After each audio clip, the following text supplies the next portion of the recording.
నమస్కారం. ఇప్పుడు మనం ఇక్కడ ప్రెగ్నెన్సీ ఇక్కడే చూపించుకొని డెలివరీ అయిన వాళ్ళు వాళ్ళ ఎక్స్పీరియన్స్ మనతో షేర్ చేస్తారు. హ్యాన్సీ మాట్లాడుతుంది. హ్యాన్సీ చెప్పండి. గుడ్ మార్నింగ్ అందరికీ నమస్కారం అండి. ఫిబ్రవరి 23 ఇక్కడ డెలివరీ అయిందండి. ఆ పాపని తీసుకున్నాను. నేను పుట్టింది ఇక్కడేనండి. మా అమ్మ నన్ను మా తమ్ముడిని ఇక్కడే డెలివరీ చేసుకున్నారు. మేడమే నన్ను డెలివరీ చేశారు. తర్వాత నా పాపని నేను ఇక్కడ తీసుకోవడం నాకు చాలా సంతోషంగా ఉంది. నాకు రైట్ ఎక్టోపిక్ అయింది. ఫస్ట్ ఎమర్జెన్సీగా మీరే తీసుకెళ్ళిపోయి సర్జరీ చేసేసారు. ట్యూబ్ బాగా ఇబ్బంది అయింది. బేబీ అక్కడ ఫామ్ అయింది.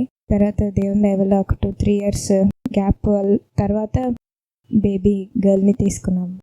ప్రెగ్నెన్సీ అంతా టాక్ టు బేబీ ఎట్లా చేసుకున్నారు? ప్రెగ్నెన్సీ అంతా నేను టాక్ టు బేబీ చేశాను మేడం. నాకు 2nd month నుంచి వామిటింగ్స్, అంటే వాటర్ కూడా ఉండేది లేదు.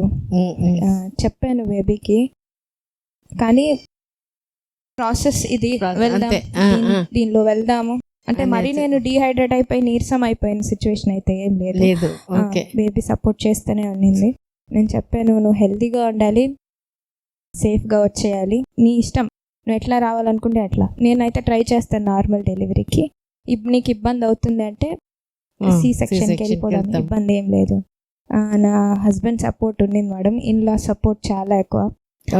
పక్కన వాళ్ళు ఎవరైనా అడిగినా కూడా మా అత్తమ్మ ముందు చెప్పేసేవాళ్ళు, దేవుడికి తెలిసి ఎప్పుడు ఏది ఇవ్వాలో అని. అట్లానే ఈయన ఎక్టోపిక్ అయినప్పుడు కూడా బాగా సపోర్ట్ చేశారు.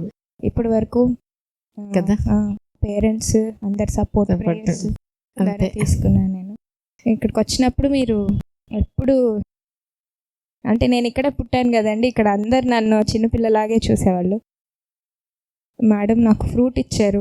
మళ్ళీ చర్చ్లో కూడా ఆ రోజే ప్రేయర్ చేసి ఫ్రూట్ ఆయిల్ ఇచ్చారు. ప్రేయర్స్ చేసేవాళ్ళు. వాళ్ళు ఇలా పిల్లలు లేని వాళ్ళందరూ లేచి నిలబడండి, ఇబ్బంది ఏం లేదు, దేవుడు ఇస్తారని ఆయన అప్పుడు చెప్పారు చర్చ్లో పాస్టర్ గారు. ఇప్పుడు చేస్తున్నాం కదా వెంటనే వచ్చేస్తుంది అని కాదు, దేవుడికి తెలిసి ఎప్పుడు ఏది ఇవ్వాలో అని. నేను అలాగే ప్రేయర్ చేసుకునేదాన్ని. నేను వైలిన్ ప్లే చేస్తాను ముందు కూర్చొని ఫస్ట్ లైన్లో. లేచి నిలబడ్డం ఫస్ట్ కొంచెం ఇబ్బంది అనిపించింది. అంటే నా వెనకాల ఉండే వాళ్ళందరూ నన్ను చూస్తారు. నేను కొంచెం ఇబ్బంది అనిపించింది. అయినా పర్వాలేదు, దేవుడు ఇవ్వాల్సిన టైంలో ఇస్తాడు అని అది పనిగా చెప్పేవాళ్ళు. ఇప్పుడే వచ్చేస్తుందని కాదు, దేవుడికి తెలుసు అని. నేను కూడా అదే నమ్మేదాన్ని. నువ్వు ఎప్పుడు ఇస్తే అప్పుడు నేను తీసుకుంటాను. ఈ లోపల నన్ను నేను ప్రిపేర్ చేసుకుంటాను, నేను ఇంకా స్ట్రాంగ్ అవుతాను. బేబీని ఎలా చూసుకోవాలో నాకు ఫుల్గా నాలెడ్జ్ వచ్చాకే నువ్వు ఇస్తావని చెప్పి నేను. Very good. బేబీకి టాక్ టు బేబీలో ఏం చెప్పుకునేవాళ్ళు? టాక్ టు బేబీలో మేడం, ఇప్పుడు నేను మ్యూజిక్ క్లాసెస్కి వెళ్ళేదాన్ని. క్లాసెస్కి ఇబ్బంది అవ్వకూడదు నాన్న, ఫస్ట్ నేను ప్రేయర్ చేసుకోవడమే. ఈయనకు మా హస్బెండ్కి చర్చ్లో ఒక అన్న చెప్పారంట, బేబీ ఇలా కన్సీవ్ అయింది హ్యాన్సీ అని చెప్పగానే, అయ్యా ఏం అడగద్దు, ఏసేలాంటి హృదయం అడుగు చాలు, మంచి సోల్ రావాలి, అంతే కదా, తర్వాత అన్నీ దేవుడే చూసుకుంటాడు అని చెప్పారు. నేను అదొక్కటే అడిగాను మేడం. అంతే కదా. ఇప్పుడు ఆమె కూడా అంతే. మా నాన్న అంటూ ఉంటారు, నేను ఇలాంటి పాపను చూడలేదు అసలు, ఈ అమ్మాయి అనవసరంగా ఏడవదు, అమ్మాయి ఏడ్చిందంటే ఏదో ఉంటుంది, అమ్మాయి ఫీడింగ్కి మాత్రమే ఏడుస్తుంది, యూరిన్ మోషన్ పాస్ చేసినప్పుడే ఏడుస్తుంది. అసలు మొన్న వ్యాక్సిన్ వేయించినప్పుడు కూడా ఉదయం అంతా పాపం బాగా సఫర్ అయింది. తర్వాత నుంచి అసలు ఏడుపు లేదు, ఏం లేదు, యాక్టివ్గా ఆ కాలు చేయి ఆడిచ్చేస్తా ఉంది, ఆడుకుంటాను. అందరు చెప్తారు ఆ కాలు అసలు ఎత్తలేరు, చేయి ఎత్తలేరు అని. బాగా స్వెల్లింగ్ ఉన్నా కూడా అమ్మాయి చాలా స్ట్రాంగ్. అంటే నేను కొంచెం ఎమోషనల్గా వీక్ ఉంటాను, చిన్న వాటికి ఎక్కువ ఫీల్ అయిపోతాను. నేను అదే చెప్పాను, నువ్వు ఇలా ఉండకూడదమ్మా, నువ్వు చాలా స్ట్రాంగ్గా ఉండాలి, అన్నిటిని దేన్నైనా ఫేస్ చేయగలగాలి, ధైర్యంగా ఉండాలి అని చెప్పుకుంటూ వచ్చాను. క్లాసెస్కి వెళ్ళేటప్పుడు ఆమె ఏమి ఇబ్బంది పెట్టేది కాదు. పాడినప్పుడు వైలిన్ వాయించినప్పుడు ఆమె చాలా బాగా రియాక్ట్ అయ్యేది. స్టూడెంట్స్ అందరు వచ్చి పొట్ట మీద చేయి పెట్టి వాళ్ళు పాడితే కదిలేదు. ఈరోజు ఇంకా హాస్పిటల్ అడ్మిట్ అవుతామనగా ఈరోజు మార్నింగ్ కూడా క్లాస్, అదే ఈవినింగ్ కూడా క్లాస్ చెప్పుకుని నైట్ వచ్చి చాలా బాగా సపోర్ట్ చేస్తుంది మేడం. టాక్ టు బేబీ నాకు చాలా యూజ్ అయింది. అప్పుడు ఆమె పొట్టలో ఉన్నప్పుడు ఎవరెవరైతే ఆమెతో మాట్లాడారో వాళ్ళందరితో ఆమె బయటకు వచ్చిన తర్వాత కనెక్ట్ అవుతుంది. ఆమెకి స్నానం చేయించడానికి ఒక ఆంటీ వస్తారు. నేను చెప్తాను, నాన్న నువ్వు స్నానం చేయించేటప్పుడు ఏడవకూడదు, బాగా చేయించుకోవాలి, ఆ, స్నానం చేయించేటప్పుడు కూడా మీరు మాట్లాడుతూ ఉండమని అవును. చెప్పి. ఆంటీకి డౌట్, ఈ అమ్మాయి ఆడవట్లేదు ఏంది, ఆడవదా ఆంటీ, మీరేం చెప్పినా వింటది అని. ఈ రోజు వచ్చి చెప్పింది. ఎవరైనా పిల్లలు ఇంకొన్ని మంత్స్ పోయిన అంతే. తర్వాత నవ్వుతారు, రికగ్నైజ్ చేస్తారు. ఈ అమ్మాయి నన్ను ఇప్పుడే చూసి గుర్తుపడుతుంది, గుర్తిస్తుంది నవ్వుతుంది. కదా.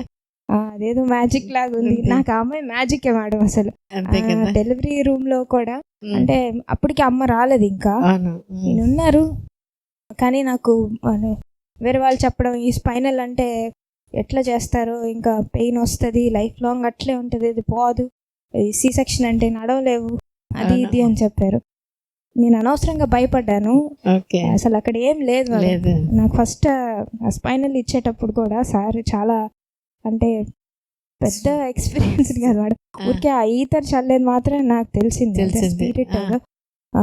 అసలు ఎంత నిదానంగా అయిపోయిందంటే సేఫ్గా అయిపోయింది. నేను అనవసరంగా భయపడిపోయి బీపీ భయపడి. ఎక్కువ టెన్షన్ తెచ్చేసుకున్నాను. అసలు అది ఏం ఉండదండి, చాలా ఈజీ ప్రాసెస్. ఇక్కడ అందులో నేను పుట్టినప్పుడు ఎవరెవరు ఉన్నారో వాళ్ళ ఆంటీ వాళ్ళు కూడా ఉన్నారు. ఉన్నారు. శాంతి ఆంటీ ఉన్నారు, అవును. ఆ, శాంత ఆంటీ ఉన్నారు. ఆ, ఆ. ఇంకా స్టాఫ్ అందరూ మేడం చాలా సపోర్ట్ చేశారు. మీరు సార్, దివ్య మేడం అయితే మినిట్ టు మినిట్ అవును. బాగా గమనించుకుంటా ఉన్నారు. సేఫ్గా డెలివరీ అయిపోయింది మేడం. తను చాలా బాగా మాట వింటది. మా నాన్న అంటానే ఉంటారు, అమ్మాయి అందరి పిల్లల్లా కాదు, కాదు ఏడవదు, అసలు ఏడవదు మేడం. కదా. ఇప్పుడు కూడా చెప్పేసి వచ్చావా, మీటింగ్కి వెళ్తున్నా, తీసుకొచ్చాను ఇక్కడ పడుకున్నా, పడుకుంది. నేను మాట్లాడే వరకు నువ్వు ఆడవకూడదు. చిన్నగా ఆమె కదులుకుంటా అట్ట అంటదే కానీ ఆడదు.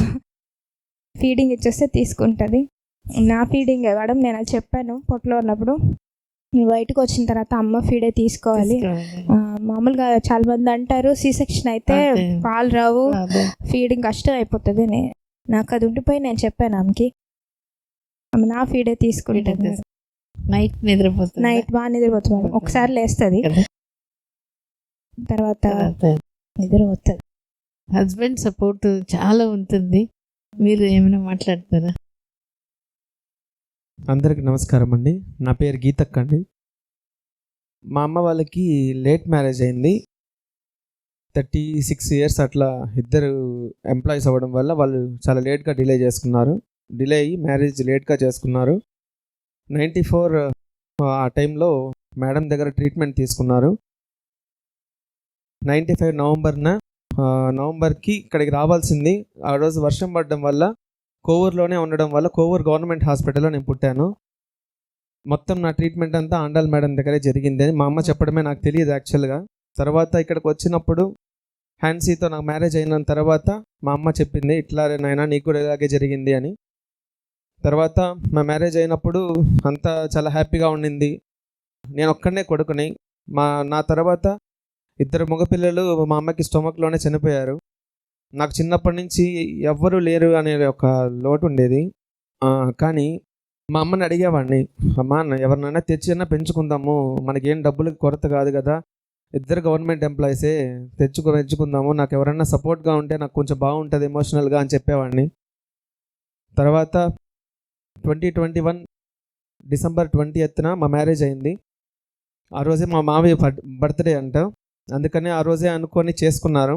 ఆ రోజు అయిన తర్వాత మా ఇంటికి హ్యాన్సీ ఎప్పుడైతే మా ఇంటికి వచ్చిందో ఆ రోజు నుంచి మా అమ్మ, మా నాన్న, ఈ అమ్మాయి ఒకటి, నేను ఒక్కనే ఒకటి, అట్లా అంత ఇదిగా మారిపోయారు వీళ్ళు ముగ్గురు. అంటే నాకు తెలియకుండా అన్ని ఫీలింగ్స్ అన్నీ హ్యాన్సీ మీదే చూపించేవాడిని.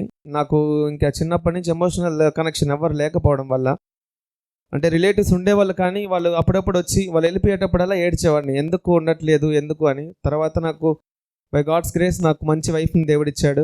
ఆ తర్వాత మే 2022లో తనకు మార్చిలో కన్ఫర్మ్ అయింది ప్రెగ్నెన్సీ. మేము మదనపల్లిలో ఉన్నాము. అప్పుడు కొంచెం ఒక రకమైన బ్లీడ్ అయింది. ఏదైనా దేవుడు మన మంచిగా చేశాడు అని చెప్పి వచ్చేసాము. తర్వాత నెక్స్ట్ మంత్ మళ్ళీ ప్రెగ్నెన్సీ కన్ఫర్మ్ అయింది. టెస్ట్ చేసుకునింది, కన్ఫర్మేషన్ అయిన తర్వాత మేము హాస్పిటల్కి వచ్చాము. హాస్పిటల్కి వచ్చి మేము అసలు ట్రీట్మెంట్ లేదు, ఏం లేదు, నార్మల్గా ప్రెగ్నెన్సీ వచ్చింది. ఇక్కడికి వచ్చిన తర్వాత అంతా బాగుందమ్మా, ఒక 45 డేస్కో ఏదో ఒక డేట్న స్కాన్ చేయాల్సి ఉంటుంది అని అన్నారు. కానీ జాగ్రత్తగా ఉండమ్మా అని చెప్పారు.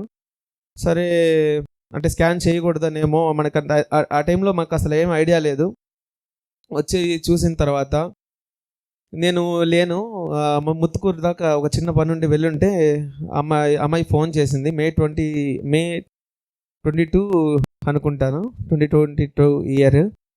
ఫోన్ చేసి ఇట్లా నాకు కొంచెం నొప్పిగా ఉంది అని చెప్పే లోపల అమ్మ వాళ్ళ దగ్గర ఉండమ్మా నేను వస్తాను అని చెప్పి, ఎలా వచ్చానో కూడా తెలియదు, చాలా ఇదిగా వచ్చేసి తను హాస్పిటల్ తీసుకురాగానే ఇక్కడికి వచ్చి మేడం దగ్గర తీసుకెళ్ళాను. మేడం చూసే, అయ్యా కొంచెం అమ్మాయికి క్రిటికల్ స్టేజ్, కొంచెం చూసుకొని మేము సర్జరీ చేస్తాము, అత్తమ్మ లేట్ అవుతుంది వచ్చే లోపల మేము సర్జరీ చేసేస్తాము, మేము ఒక జస్ట్ అడ్మిషన్ అవ్వాలని ఆలోచనతో అయితే రాలేదు, ఏదో వచ్చాము ఎమర్జెన్సీ అని చెప్పి తీసుకెళ్ళిపోయారు.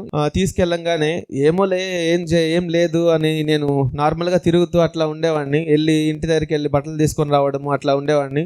బయటకు వచ్చాక ఆ అమ్మాయిని తీసుకొచ్చాక అత్తమ్మ ట్యూబ్ చూపించారు నాకు. చూపించి, అంటే ఒక మనిషి దేవుడిచ్చిన అవయవము ఒకటి అది వెళ్తుంది అంటే అది ఎందుకు వెళ్తుంది, ఏదైనా మన మేలుకే కదా అన్న ఒక ఫీలింగ్లో ఉండేవాడిని. కానీ నేనైతే ఒకటే ఫిక్స్ అయ్యాను, నాకు పిల్లలు లేకపోయినా పర్వాలేదు, నా భార్య నాతో ఉంటే చాలు. ఎందుకంటే చిన్నప్పటి నుంచి నేను ఒంటరిగా పెరిగాను. ఆ ఒంటరితనం నాకు జీవితంలో ఇంక ఉండకూడదు. ఇంకెవరు వచ్చినా నా లైఫ్లో ఆ ప్లేస్ని ఫుల్ఫిల్ చేయలేరు. అందుకని నేను చాలా గట్టిగా ఉండేవాడిని. తర్వాత అప్పటి నుంచి ఒక 2-3 మంత్స్ మెడిసిన్ అట్లా యూస్ చేస్తూ ఉండేది. 23న మేము ఇక్కడికి వచ్చాము. 23 నుంచి మేము ఫాలిక్యులర్ స్టడీ అని అవి చేస్తూ ఉన్నప్పుడు అంతా బాగానే జరుగుతూ ఉండింది. సడన్గా నాకు మైండ్ ఏదో కొంచెం ఇదిగా ఉంది, నేను వద్దులే కొంచెం ఆపుదాము అని చెప్పి నేనే చెప్పాను. తను ఆగింది, కొంచెం ఇదిగా ఉంటాము కొంచెం అట్లా అని. అప్పుడు మాకు మ్యారేజ్ అయినప్పుడు చిన్న వయసు, 26 అరౌండ్ 25-26 ఆ ఏజ్. మాకు పిల్లల్ని పెంచడం కాదు కదా, పిల్లల్ని ఎత్తుకోవడం కూడా రాదు. ఈ రోజుకి నాకు పిల్లల్ని ఎత్తుకోవడం రాదు, కానీ నా బిడ్డ పుట్టంగానే నేను ఎత్తుకోగలిగాను. అంటే ఆ రోజు నా లైఫ్లో నేను ఏదైతే భయపడ్డానో ఈరోజు నేను అది చేయగలుగుతున్నానంటే దానికి కారణం, మనకు ఏదైతే మనకు డిలే అవుతూ ఉంటుందో దాని తర్వాత మనకు ఆ రుచి తెలుస్తుంది, దాని టేస్ట్ తెలుస్తుంది. మనకిప్పుడు అది కష్టము అనుకున్నప్పుడు అది మనకు సులభం అవుతుంది, టైం పోయే కొద్దీ అది మనకి ఈజీగా ఉంటుంది అనమాట. ఆ ప్రకారం ఆ విధంగా మాకు 2024న మళ్ళీ మేము ట్రీట్మెంట్ స్టార్ట్ చేశాము. మళ్ళీ ఫాలిక్యులర్ స్టడీ చేశాము, అంతా బాగానే ఉంది అని అన్నారు. తర్వాత మేము మ్యూజిక్ ఇన్స్టిట్యూట్ స్టార్ట్ చేశాము 2023న. అప్పుడు స్టార్ట్ చేసినప్పుడు కొంచెం బాగానే స్ట్రగుల్ అవుతూ ఉన్నాము ఎకనామికల్గా. మా అమ్మ నాన్న ఉన్నా కానీ మేము కొంచెం బలపడాలి అని చెప్పి మా హ్యాన్సీకి చాలా ఇండివిజువల్గా పెరగాలనేదే ఇష్టం. ఏ ఇదైనా కానీ తను సొంతగానే నిలబడాలనేది ఒప్పుకుంటుంది. ఈవెన్తో నా డబ్బులైనా కానీ తను తీసుకోదు. తను నేను గట్టిగా ఉండే చేసుకోవాలన్న ఒక దృఢమైన మనిషి అనమాట. ఆ ప్రకారంగా తను చేస్తూ ఉన్నప్పుడు నిదానంగా మాకు 2024న మా ఇన్స్టిట్యూట్ గ్రో అవ్వడము. 2025న మేము వచ్చాం మళ్ళీ. 2024 ఆగిపోయి 2 years ఆగాము మధ్యలో.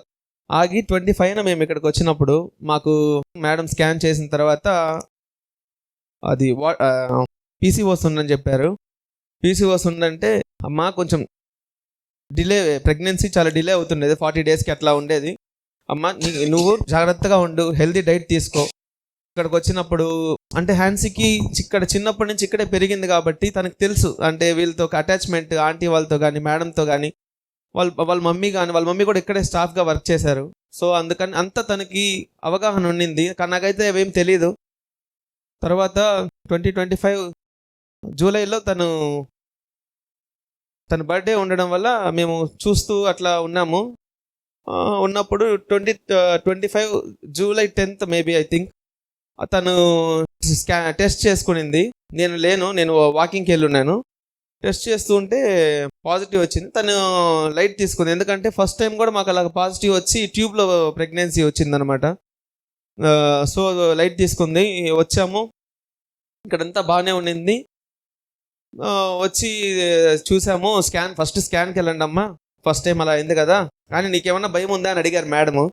నాకేం భయం లేదు మేడం, వస్తే దేవుడు ఇచ్చాడు, మేము ఎట్లాగైనా మాకైతే ఆ హోప్ ఉంది, ఖచ్చితంగా మేము తీసుకుంటాము అని ఒక నమ్మకంతో ఉండింది. మన వైఫ్ని మన సొంత తోబుట్టు ఎలా ఉంటుందో అలా మనం చూసుకుంటే ఆటోమేటిక్గా వాళ్ళకి తెలియని ఒక బలం వస్తుంది. ఆ విధంగా తనకు సపోర్ట్ ఇవ్వడానికి దేవుడు నాకు జ్ఞానాన్ని ఇచ్చాడు. తర్వాత 2025న సెకండ్ మంత్ సెప్టెంబర్ అక్టోబర్ ఆ టైంలో ప్రేయర్ మీటింగ్స్ జరిగాయి. అక్కడ జరిగినప్పుడు నేను వర్క్ చేస్తూ ఉండేవాడిని. మార్నింగ్ వెళ్ళి నైట్ రావడం. తను అక్కడ కూడా వైలెన్ వాయించాలని ఒక గట్టి నమ్మకంతో ఉండేది. వైలెన్ వాయించాలని కానీ తనకు వామిటింగ్స్ అవుతూ ఉన్నాయి. కానీ 3rd మంత్ మేము హార్ట్ బీట్ వినాలి. 3rd మంత్ ఏమవుతుందో ఏమో తెలియదు. 3rd మంత్ అయ్యేంత వరకు ఎవరికి చెప్పొద్దు అని మా అమ్మ అనింది, మా అత్తమ్మ అన్నారు. మేము ఈ గ్యాప్లో అందరికీ చెప్పేసాం, మా ఇన్స్టిట్యూట్లో ఉండే పిల్లలకి. అంటే కన్ఫర్మ్ అయిపోయింది అన్న సిచ్యువేషన్లో తర్వాత వాళ్ళు వచ్చి అక్కడ వైలెన్ వాయిస్తూ ఉన్నప్పుడు వామిటింగ్స్ అవుతూ ఉండేవి. వైలెన్ వాయించి డైలీ నేను అంత వర్క్లో ఉన్నా కానీ తను వామిటింగ్ చేస్తుంది అన్నప్పుడు తీసుకొని వచ్చి ఇంటి దగ్గర వదిలేసి, మా నాన్నని వదిలేసి నేను వెళ్ళిపోయేవాడిని అనమాట. తర్వాత ఇక్కడ హార్ట్ బీట్ అక్కడ ఒక అన్న చెప్పారు, వర్క్ చేస్తూ ఉన్నప్పుడు, అయ్యా మీకు హార్ట్ బీట్ వినాలన్నా ఈ మంత్ ఏమవుతుందో ఏమో టెన్షన్గా ఉంది నాకు.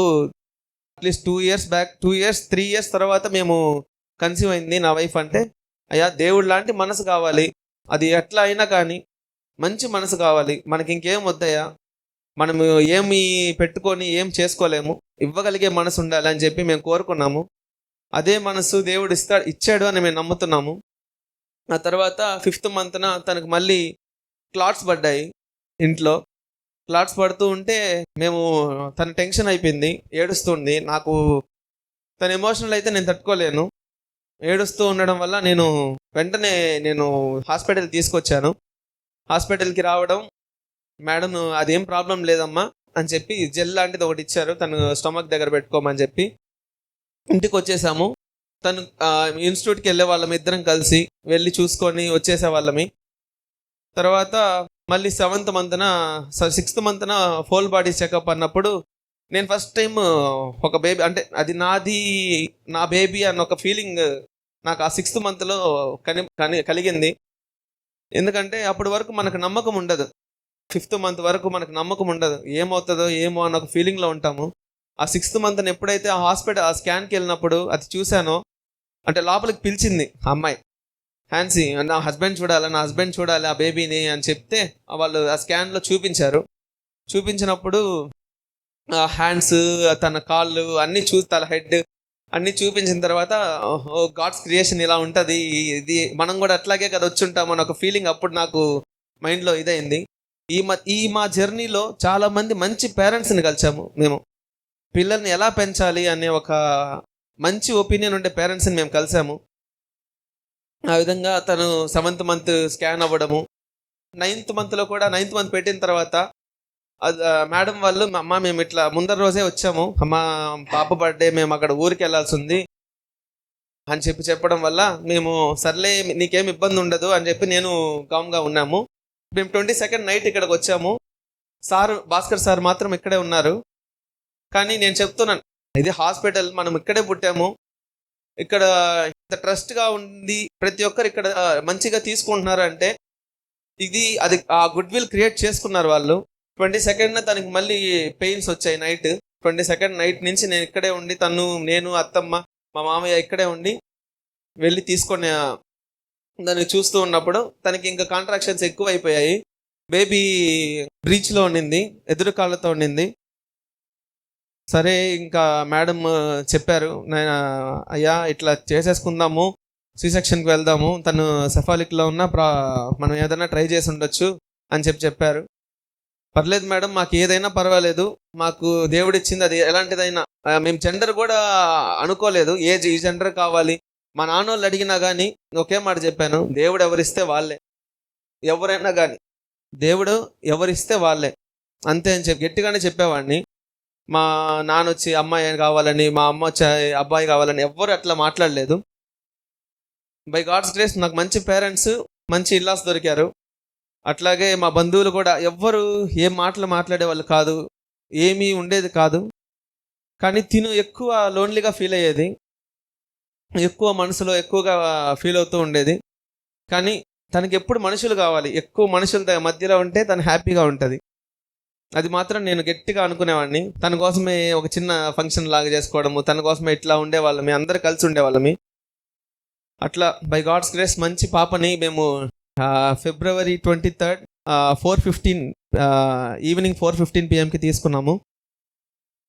థ్యాంక్ యూ అండి. పేరు తర్వాత ఇంకోటి ఏంటంటే హస్బెండ్ సపోర్ట్. వీళ్ళకి ఏంటంటే అమ్మ నాన్న సపోర్ట్, అత్త మామ సపోర్ట్, అందరూ ఫ్యామిలీ సపోర్ట్ బాగున్నప్పుడు చాలా వరకు ప్రాబ్లం రాదు. ఒకవేళ వచ్చినా దాని నుంచి ఈజీగా బయటకు వచ్చేస్తాము. సో ఇది చాలా విషయంలో గమనిస్తుంటాం. ఆ ఫ్యామిలీ తీసుకునే డెసిషన్, ఫ్యామిలీ సపోర్ట్ లేకుండా పోవడం, అందువల్ల అమ్మకి నా హ్యాపీనెస్ లేకుండా ఉండడం. అమ్మ ప్రెగ్నెన్సీలో హ్యాపీగా ఉండడానికి కోసమే టాక్ టు బేబీ చేయమంటాం. సో అమ్మ హ్యాపీగా ఉంటే ప్రెగ్నెన్సీ జర్నీ స్మూత్గా ఉంటుంది, డెలివరీ సేఫ్గా ఉంటుంది, దాని తర్వాత వాళ్ళ బాండింగ్ చాలా స్ట్రాంగ్గా ఉంటుంది. సో దానికి ఈయన సపోర్ట్ ఎంతనో ఉంది. ఫస్ట్ ఎప్పుడు కూడా అమ్మ ఇట్లా ట్యూబ్లో ప్రెగ్నెన్సీ వచ్చేసింది బాధపడడం కానీ డిస్కరేజ్ చేయడం కానీ ఎప్పుడు ఏనాడు లేదు. ఆ సపోర్ట్ అనేది ఉంది కాబట్టి హ్యాన్సీ చాలా బాగా తన ప్రొఫెషన్ను చూసుకోగలిగింది. లాస్ట్ వరకు కూడా బేబీని కూడా బాగా తీసుకోగలుగుతుంది. చాలా సంతోషం.